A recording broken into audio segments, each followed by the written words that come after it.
વિદ્યાર્થીઓ આગળ વધીશું ત્રીજી પ્રવૃત્તિ તરફ. વર્ણન. નીચે દર્શાવેલ હેતુની નોંધ કરો.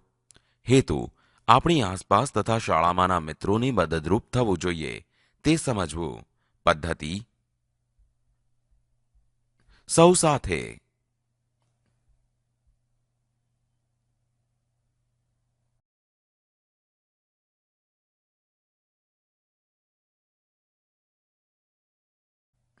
હિરલ નામની છોકરી કે જેને પગે પોલિયો થયેલો હોવાથી તે શાળામાં ભણવા જઈ શકતી નથી. હિરલ બીજા બાળકોને શાળામાં જતા જોતી, પણ તે શાળામાં જઈ શકતી નહોતી.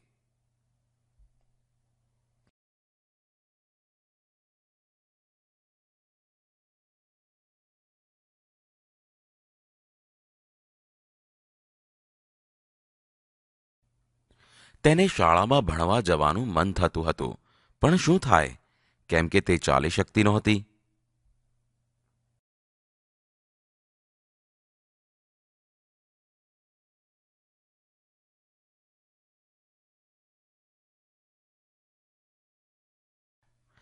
આખરે એક સંસ્થાએ હિરલને સાયકલ આપી અને પાડોશમાં રહેતા છોકરાની મદદથી તે શાળામાં આવવા જવા લાગી.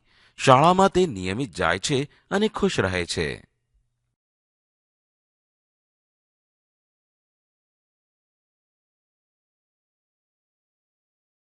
હિરલને શાળા અને તેના વર્ગના વિદ્યાર્થીઓ અને શિક્ષકો પણ મદદ કરતા. શું તમે તમારા કોઈ મિત્રની શાળામાં આવવા માટે મદદરૂપ થાવ છો?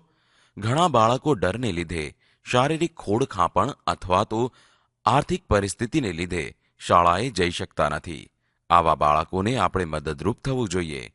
આવા બાળકો સાથે શાળામાં થતી પ્રવૃત્તિઓ, રમતગમત વિશે, શાળામાં ઉજવાતા ઉત્સવો વગેરે વિશેની વાતો કરવી જોઈએ.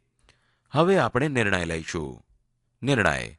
આ પ્રવૃત્તિ પરથી આપણે શીખ્યા કે આપણી આસપાસ રહેતા બાળકો કે જે લોકો ભણવા નથી જઈ શકતા તેઓને મદદરૂપ થવું જોઈએ.